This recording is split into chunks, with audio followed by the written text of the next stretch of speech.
JT SEO says, Bradley, a service area GMB creation question. I'm setting up a family member on a legit service area business. Okay. I'd like to have the GMB snag traffic or serve areas in a large city, but my family member lives 3 hours away. Can he set up his DBA in his hometown, or to pass the Google video verification, does he need to get his DBA in the city 3 hours away? Will the Google in-person verifier care? I heard you previously recommend to try Google Workspace, and I will try that.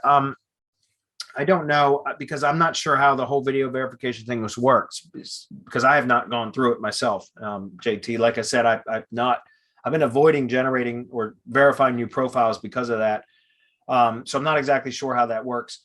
Having a doing business as is something that could help to validate that business, though. And I know that because, I do that for my lead gen assets. I've got a few brands that I've built over the years, and I have doing DBAs for that.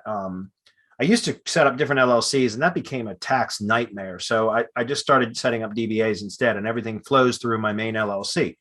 And that is definitely something, because you can show corporate documents then for that, it's a fictitious name or doing business as. So that may help. I don't know if that would or not, because again, I've not had to deal with that with Google yet. But I know that is certainly a verification, because, like, for example, in Virginia State Corporation Commission, you can look up some of my fictitious names and they are associated with a valid LLC, if that makes sense. So I think that can certainly help.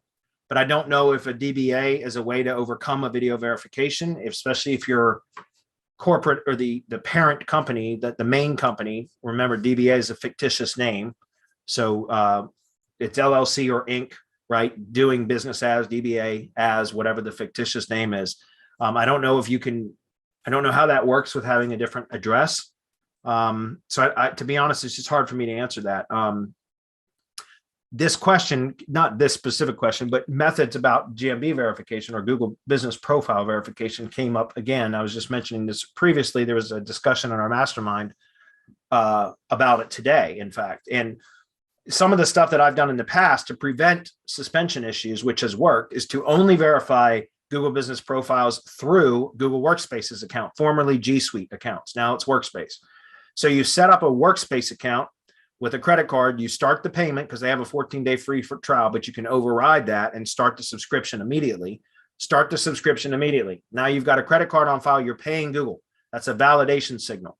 Then I would verify Google Business Profiles under that account. Something else you can do is, once you verify the profile, immediately set up Google Ads for that profile. Run some ads to it. Why? Because once again, it's connecting that profile, that location, to another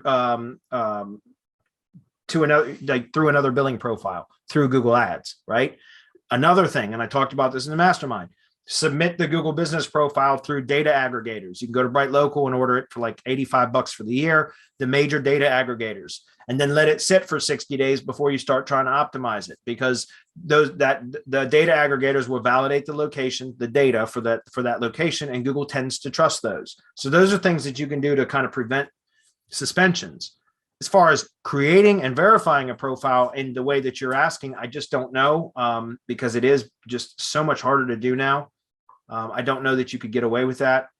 So, I mean, the only thing I could suggest is try. The whole problem with the video verification thing is they want to see that there's a real valid business at the location where you are registering the address for that profile, even if it's a service area business, which is what I was saying to Adam earlier.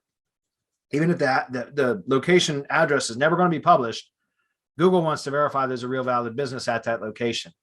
So how do you do that? Right? That's the challenge.